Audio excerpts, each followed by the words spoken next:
today. 4 Game 1 matchups today. ESPN ABC finishing the night with Luka and LeBron, those Lakers, taking on the Ant-Man, Anthony Edwards, and the Timberwolves. So with that, let's bring in our NBA reporter, Tim Bontemps. Timmy B, let's dive into the final game of the night, and that is the Lakers and the Timberwolves. Of course, the front line will be a major factor here. It is a strength of the Timberwolves. The lack of size is something we've been talking all season long about the Lakers. What can you tell us about the clash of styles here?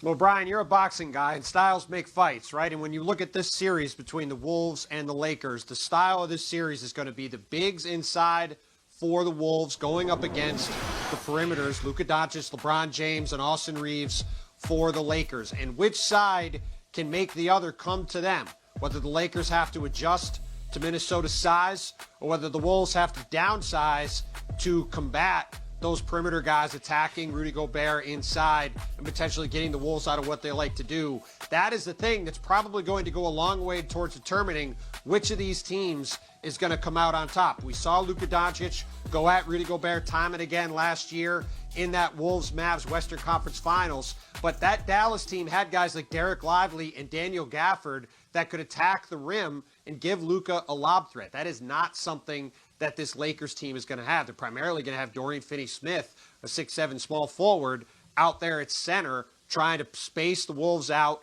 and get Rudy Gobert away from the basket. But again, it's going to be that matchup inside and whether Minnesota can control the glass and force the Lakers to have to come back to that, or whether they can get Rudy Gobert out of his comfort zone, potentially off the court.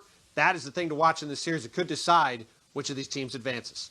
By the way, Game 1 tonight, 8:30 Eastern on ABC. Lakers enter as a 4.5-point favorite. So let's go out east now. Let's talk about the Pistons and the Knicks. And, of course, on paper, the Knicks, the deeper, more experienced team. What are both sides talking about when it comes to that experience factor and how that will play out in this series? Well, Brian, I've been to a lot of playoff games now at Madison Square Garden. It is one of the most raucous environments in the league, and it's a place where if you haven't been in the playoffs before at all, and especially if you haven't been on that stage, it can take a minute to adjust to. And I think that's the biggest challenge for Cade Cunningham and the Detroit Pistons tonight. And J.B. Bickerstaff, the coach of the Pistons, is well aware of that environment. Over the last couple years ago, I should say, he was the coach of the Cleveland Cavaliers when guys like Darius Garland and Jarrett Allen and Evan Mobley were in that situation for the first time, playing in the playoffs, playing at Madison Square Garden. And that Cavaliers team did not handle that situation well. And if the Pistons want to upset the Knicks and make this a long competitive series and even come out on top, they're going to have to handle their emotions and handle the energy that's going to obviously be all over the place tonight inside the Garden. We'll see if this young Pistons team, led by Cade Cunningham, is likely going to be making his first All-NBA appearance this season. We'll see if they can handle that in the opening of the series tonight. They've done it during the regular season. The Pistons took 3 or 4 from the Knicks. By the way, Pistons-Knicks Game 1 tonight, 6 Eastern, right here on ESPN. That's Tim Bontemps. Thank you, Tim. Sports betting analyst Aaron Dolan joins us right now for EKD for 3, the top 3 things you need to know before betting the NBA today. So, Aaron, what do you got for us? Well, let's still look at some futures before these games tip off. I'm looking at Anthony Edwards to have 40 or more points in any game during this series. I do think against the Lakers, this would go 6 or 7 games, and Anthony Edwards is known to have huge performances. He's had 40 or more point performances 9 times this season, including 3 straight mid-season. And again, he's just one of the biggest stars for Minnesota. He's going to have one of these big games. So I'll take him over 40 or more points in one game this series. Also, another big name, James Harden, 35 or more points against the Denver Nuggets at any point during this series. This one is expected to be close. I expect it to go the distance, which gives you more opportunity. He also dropped 39 points against this team during the NBA Cup. So I do expect him to have one of these big performances against a defense that hasn't been good for the entire season. And lastly, Jalen Brunson, plus 200 to have the most points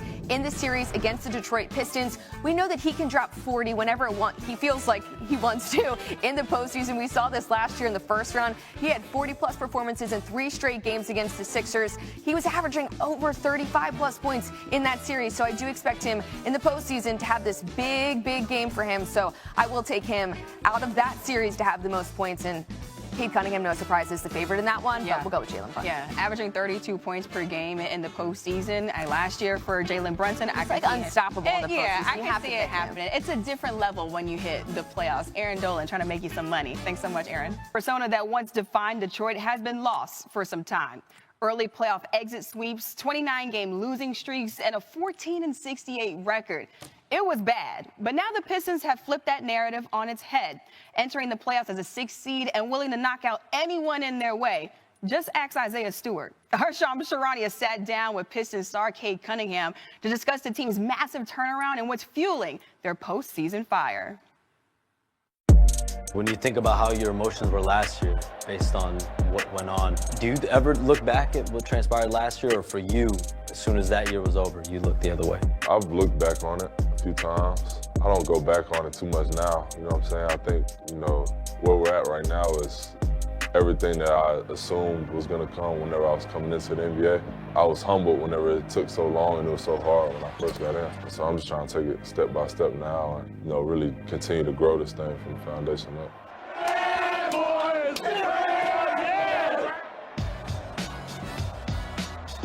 Do you guys ever think about the legacy of what it means to be a Piston, that Bad Boys era?